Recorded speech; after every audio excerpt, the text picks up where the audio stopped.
Şimdi benim elektrikçi geliyormuş. Şu daha önce çocukların odasında olan aydınlatıcıyı balkona takacağım. Şöyle balkonum ciks görünsün. Daha sonra şu bir tanesini yatak odasına, şu iki tanesini oturma odasına, şunlar da onların kabloları. Bir de tabii eve gidilecek ki benim kendi evime. Oradan bir aydınlatıcı gelecek. O da çocuk odası için. Bir şey daha göstereceğim şimdi hemen size. Şu balkonumdaki aydınlatıcıyı da bakın nereye taktıracağım. Tam da buraya, banyoya taktıracağım. Şu çıplak olan kablolar beni inanılmaz derecede tedirgin ediyor. Hem o kablolar kamufle olur hem de o aydınlatıcıyı burada kullanmış olurum diye düşündüm.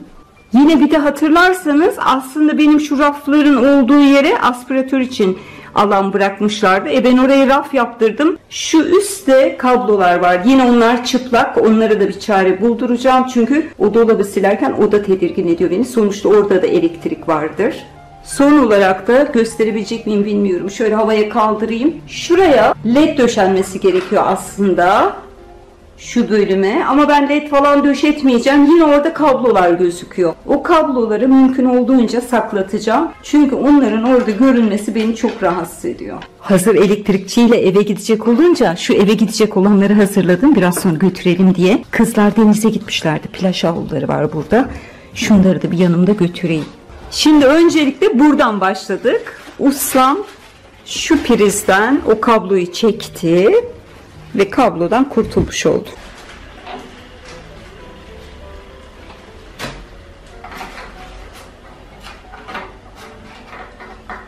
İyi mi seviyeniz? Bence gayet ideal. Biraz sonra metreyle o kabloyu ölçeriz. Şuraya da o şekilde takalım ki görüntüsü güzel olsun.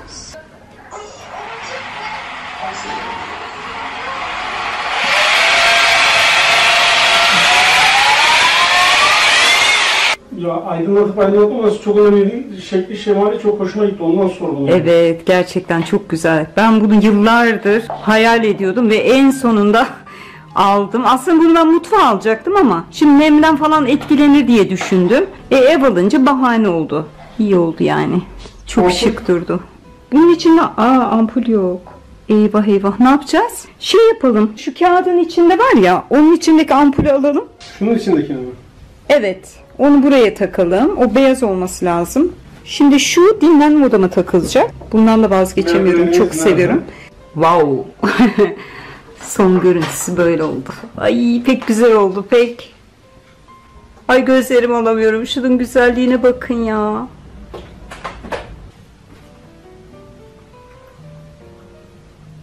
Şimdi sipariş vermiş olduğum ve yanlış gelen minderi çıkardım buraya. Hemen sizinle bunu paylaşmak istiyorum. Ben bunu 1.60'a 2 sipariş verdim ve fiyatını da o şekilde ödemiştim. Zara'ya tutturuyorum metreyi.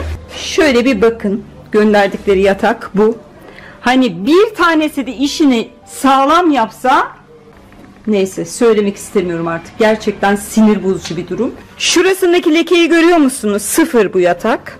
Ve ayrıca şurasında da bir yırtıkla geldi. Şimdi göstereceğim size bulabilirsem. Bakın sıfır yatak görüyor musunuz? Benim ustalarım bunu açtılar yatağın yanında. Ondan sonra 2 kişi tuttular ve koydular. Daha sonra bu uygun olmayınca ölçüsü kaldırdığımızda gördük ki burası da yırtık gelmiş. Tarih tekerrürden oluşurmuş. Hakikaten tarih tekerrür ediyor biliyorsunuz. Bir önceki paylaştığım video aslında bu videonun 1. partı gibi olacak. Bu da 2. partı. Notlarımı yine elime aldım.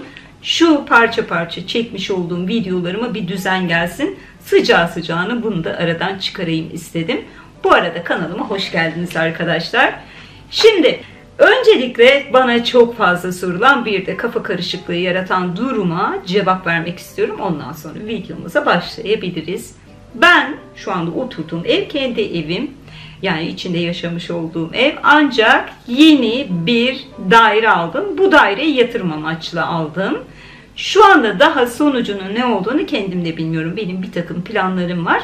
Bu planlarım gerçekleşirse o evimin, yani yeni almış olduğum evimin sonucu belli olacak. Şu anda kendim de bilmediğim için sizinle gerçekten paylaşamıyorum. Ancak bu evi ilk etapta 4 kişinin kalabileceği yani 4 kişilik bir ailenin yaşayabileceği bir ev kıvamına getirmek istiyorum. Bunun için de Türkiye'deki en uygun fiyatlı mobilyalar, beyaz eşyalar, aksesuarları alarak bu evi döşemeye çalışıyorum. Ayrıca kullanılmış eşyalar da aldım. Artı kendi bu evimde değiştirmek istediğim bir takım mobilyalarımı oraya götürdüm. Kendi evime yeni mobilyalar aldım. Aman el alemin ikinci elini kullanana kadar kendi ikinci elimi kullanırım diye düşündüm. Haricinde bunlar için epeyce bir video çektim. Beni ilk defa izliyorsanız bu arada hemen bu videonun altına bir oynatma listesi koyacağım. Bu videoların hepsine oradan ulaşabilirsiniz. İşte yeni almış olduğum evimin turu var. Daha sonra aldığım bütün ayrıntıları, yaptığım bütün alışverişleri sizlerle paylaşıyorum ve bunu yaparken gerçekten çok büyük bir keyif alıyorum. Şimdi de işte bunu da anlattıktan sonra başta da gördüğünüz gibi bu minderi, yatan minderini geriye nihayet gönderdim. Ancak tekrar problem yaşadım. Ona biraz sonra geleceğim. Onun da görüntülerini paylaşacağım sizinle. Az önce yine görmüş olduğunuz gibi tavan aydınlatmalarımı nihayet taktırdım ve bunun için ne kadar ödediğimi de hemen size belirteceğim. Şu notlarıma bir göz atıyorum. Evet, 250 lira ödedim tavan aydınlatmaları için. Özellikle işte yatak odamdaki sürekli kullandığım, bu arada oda turlarıma da bakabilirsiniz. Buradaki aydınlatıcıyı dinlenme odama götürdüm. İşte oradakini yeni evime götürdüm. Çocukların odasındakini yeni eve taktırdım falan filan derken bu Ikea'dan almış olduğum aydınlatıcıları da taktırdım. Çok büyük bir eksiklik sanki ortadan kalkmış gibi oldu evde. Şimdi yeni almış olduğum evimin turunu izleyenler bilecek.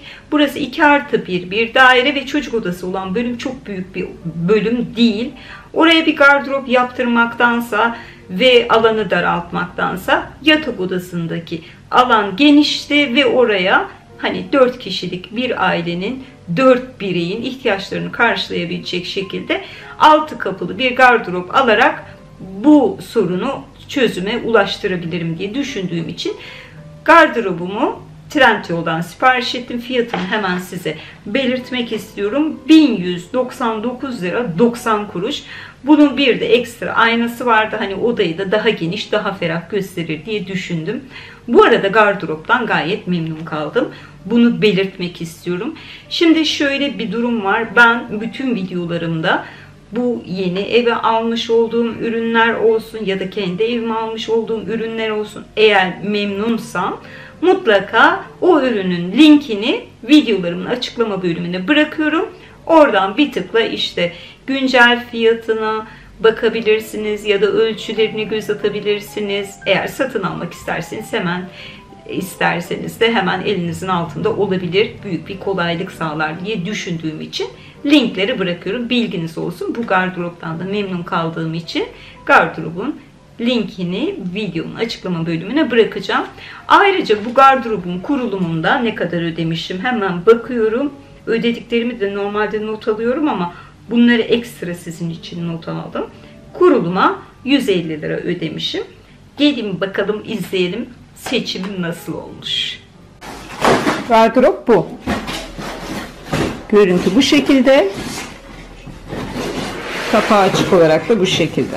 Şimdi büyük bir ihtimalle yatağı bu şekilde pencerenin önüne koyacağım. Çünkü şuradaki şu kolon işi bozuyor. Şu tarafa da yatak ters olacak ve sığmayacak.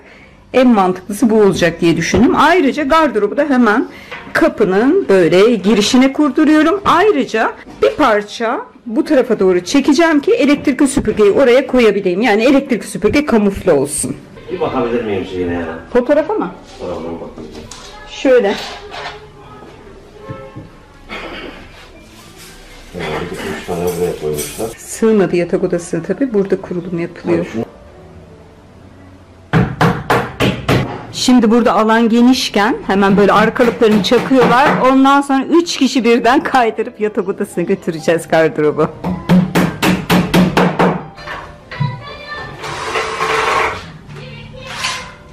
Şimdi elektrik süpürgemi getirdim. Tam bu gardırobu ona göre ayarladım. Bu şekilde koyduracağım ki hani bu elektrik süpürge ortalıkta dolaşmasın. Ev büyük değil malum. Başka da bir yer bulamadığım için böyle bir çözüm geldi aklıma.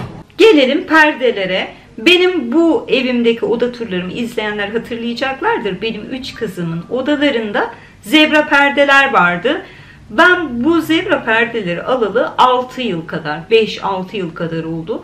Ama almadan önce de ısınamadım, aldım taktım, hani sade ve şık olduğu için yine ısınamadım. Yıllar geçti, yine böyle aman aman çok hoşuma gitmiyordu. Aslında yeni almış olduğum ev biraz vesile oldu. Onları çıkarttırıp işte yeni evimde kullandım. Az sonra zaten görüntülerini göreceksiniz. Kızlarımın odasına da yeni çok güzel perdeler aldım. Onları da ilerleyen videolarımda sizinle paylaşırım. Şimdi böyle içime sinen perdelerim oldu bu evde. Buradan çıkardığım storlarım da orada gayet güzel yakıştı. Bunun için de hemen ne kadar ödediğimi bir sizinle paylaşmak istiyorum. Buradan alıp oraya taktırmak için 100 lira ücret ödemişim. Gelelim şimdi o görüntülere. İki kızımın odasındaki zebra perdeleri çıkarttırdım. Buraya artık başka bir perde düşüneceğim ama şu anda değil. Bir de büyük kızımın odasındaki zebra perdeyi söktürdüm. Şimdi bu ikisini alıp götürüyoruz ve yeni eve takıyoruz.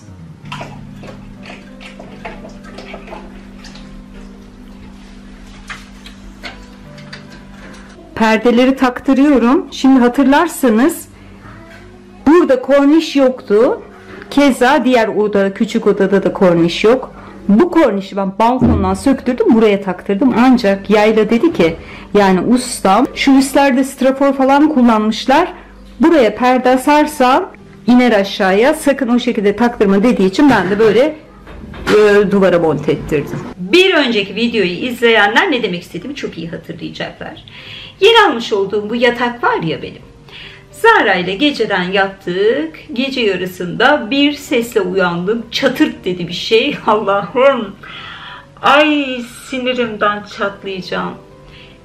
Yatak boydan boya kırılmış.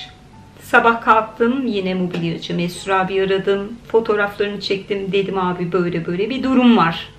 Sağ olsun hemen geldiler. Hatta Mesut abi atölyedeymiş. Diğer arkadaş Mustafa Bey geldi. Ölçülerini aldı. Mesut abiye bildirdi. Mesut abi oradan MDF bu defa. Zaten yatak suntalan biliyorsunuz. MDF'den kestirdi ve altını düzenek yaptılar. Umarım artık gerçekten bu sorunum çözülmüştür. Yani inanılır gibi değil. İnsanın sinir olmaması gerçekten elde değil. Bu MDF'ler için de ekstradan 150 lira ödedim. Yani şu yatağa ödemiş olduğum, uygun diye aldığım yatağa ödemiş olduğum paralarla çok daha güzel 2 tane baza alabilirdim. Ya da çok daha farklı bir şey alabilirdim. Dediğim gibi umarım bu son olmuş olur. Böyle bir çözüm bulduk. Bir de onları göstereyim size. Şu yatağa baktıkça artık gerçekten midem bulanıyor. Biliyorsunuz şu atkıları atmıştık. Sadece Zara ile ikimiz yattık ve şu alttakiler patır patır kırıldı. Görüyor musunuz? Almayın arkadaşlar. Etiket, link yapmayacağım. Sinirimden çatlıyorum. Şimdi altlarına ustam şey yapıyor. Tekrar şu taraflara böyle destek yaptı. Biraz sonra bunları da buraya vidalayacak. Gerçekten midem bulandı. Nerelerden aldım? Lanet gelmeyesice bu yatağa ben. Bir videomda bahsetmiştim size. İnternet üzerinden yine Trendyol'dan 2 tane yatağımın başuçlarına komodin aldım diye. Komodinler o kadar güzeldi ki görüntüsü ve fiyatları çok uygun. İki tanesi 170 liraya falan gelmişti. İskandinav tarzında böyle beyaz ve ahşap ayakları var. Bu benim almış olduğum TV ünitesi var ya, onu anımsatıyor. Bayıldım zaten, görür görmez sipariş ettim de inanamadım. Neden bu kadar uygun acaba? Bunlar geldiler. Kurulumunu yapmak için paketlerini çıkardım. Kendim yapacaktım kurulumunu. Basit bir şey olduğunu düşündüm. Zaten küçük komodin. Bir açtım, daha açmadan suntalar yere düştü. Düşünebiliyor musunuz? Bu kadar adi sunta kullanmışlar. Civatalarına baktım. Civatalar zaten eksik. 10 tane civata kullanılması gerekiyorsa İçerisinde 3 tane 4 tane cıvata var. Şöyle elektronik tornavidayı aldım. Birkaç şöyle denedim. İmkanı yok. Çıtlamaya ve çatlamaya başladı. Hemen onları bir paketledim. Geri gönderdim. Bunların hepsinin ücretinde Trendyol bana tekrar geriye yatırdı. Hani merak edebilirsiniz. Çünkü daha önceki videomu izlerseniz zaten göreceksiniz. Minder vardı geri gönderdim. İşte bir de bu 2 tane komidim vardı. Artık oraya farklı bir komodin alacağım. Onu da aldığım zaman sizinle paylaşırım. Her şey diyorum bittikten sonra bu yeni aldığım evi bir güzelce bir temizleyeceğim. Ondan sonra işte aksesuarları falan yerleştireceğim. Tekrar şöyle bir ortalığı kolaçan edeceğim. Halıyı falan sereceğim. Gerçek manada ben de heyecanlanıyorum. Bunları umarım beraber yapabiliriz. Ve en sonda bir ev turu yaparız. Bakalım nereden nereye gelmişiz. Çünkü o evim bu evimden çok daha farklı. Daha minimalist. Daha az eşya var. Bu evin biliyorsunuz İskandinav tarzında ve İskandinav tarzındaki evler ya da Landhaus stil denilen evler de biraz aksesuar yoğun olur. Benim evim de öyle yoğun aksesuarlı güzel bir ev ama orası da çok güzel olacak. Orayı da minimalist böyle minnoş bir ev haline getireceğiz. Bunları da beraber yapalım. Evet, ben artık videomu burada sonlandırıyorum. Lütfen videoların devamı için kanalıma abone olmayı, bildirim zilini açmayı ki videolarımdan ilk siz haberdar olabilin. Sonra yorumlar çok önemli. Videolarımın altına böyle bir kalp bile olsa bırakırsanız çok mutlu olurum. Videomu beğenmeyi ve bol bol paylaşmayı unutmayın. Yeni bir videoda görüşmek üzere. Kendinize iyi bakın ve hoşça kalın.